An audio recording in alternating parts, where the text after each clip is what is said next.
அன்பான இதயங்களுக்கு என் இனிய வணக்கங்க.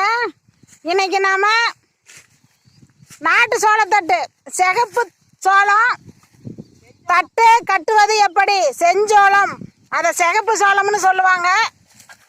செஞ்சோள தட்டு கட்டுவது எப்படி பார்க்கலாங்க.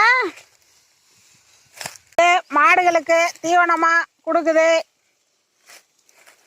இந்த மாதிரி கத்தையாக கட்டுவதால் ஆட்களுக்கும் வேலை வாய்ப்பு கிடைக்குது.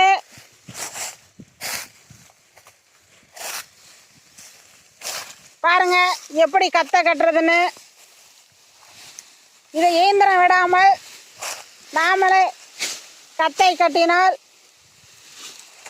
மாடுகளுக்கு சாப்பிட்றதுக்கு நல்லதாக இருக்கும். வாங்க வேலை ஆட்களிடம் கருத்துக்களை கேட்போம். அம்மா வணக்கம்மா. வணக்கங்க. உங்களுக்கு போதுமான கூலி கிடைக்குதா? எங்களுக்கு கிடைக்குதுங்க. விவசாயத்துக்கு உரம் விலை ஏறுது. உரம் விலை ஏறுது. ஆமா. ஆள் கூலி ஏறுது. ஆமா. ஆனா வந்துங்க விவசாயம் விலை ஏறல. விலை ஏற மாட்டேங்குது. நஷ்டத்துல தாங்க இந்த வருஷம். எங்க விவசாயிகளுக்கு மகசூல் வந்தாலும் லாபம் கிடைக்க மாட்டேங்குது. ஆமா, என்ன பண்றது, விவசாயிகளுடைய நிலைமை அப்படி இருக்குது. நன்றிம்மா. வணக்கங்க. உங்களுக்கு போதுமான கூலி கிடைச்சதா? கூலிக்கு போனா கூலி கிடைக்குங்க. காட்டை புத்தக காடு பிடிச்சி 5 ஏக்கர் போட்டு 60 மூட்டை சோளம் தாங்க வந்துச்சு. அது 900 ரூபா மூட்டை, 1900 ரூபா. ஆமா. இது என்ன எனக்குலாம் புத்தக காசு இன்னும் தராம கிடத்து எங்க வீட்டுக்கு பைக்கு வருது நிறையா. ஐயோ அடடா, வந்து குத்தகைக்கு காடு ஓட்டுனீங்க. காட்டுக்காரங்களுக்கு லாபம் இல்லையே. குத்தகைக்கு ஓட்டினா எப்படி லாபம் கிடைக்கும்? இந்த விவசாயம் எல்லாம் இந்த கவர்மெண்ட் பார்த்து ஏத்துனா தாங்க, ஏத்த மாட்டேது.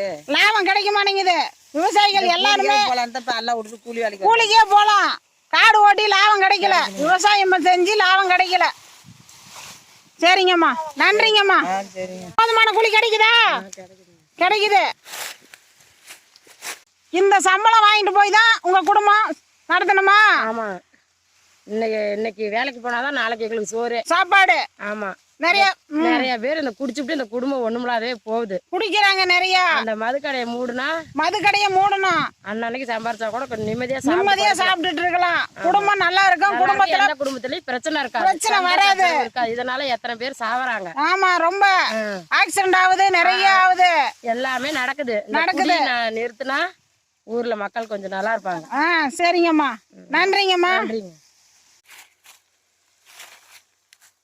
மேலும் விவரங்களுக்கு ஈஸ்வரியின் நாளொரு மூலிகை சேனலை ஃபாலோ பண்ணுங்க. நன்றிங்க.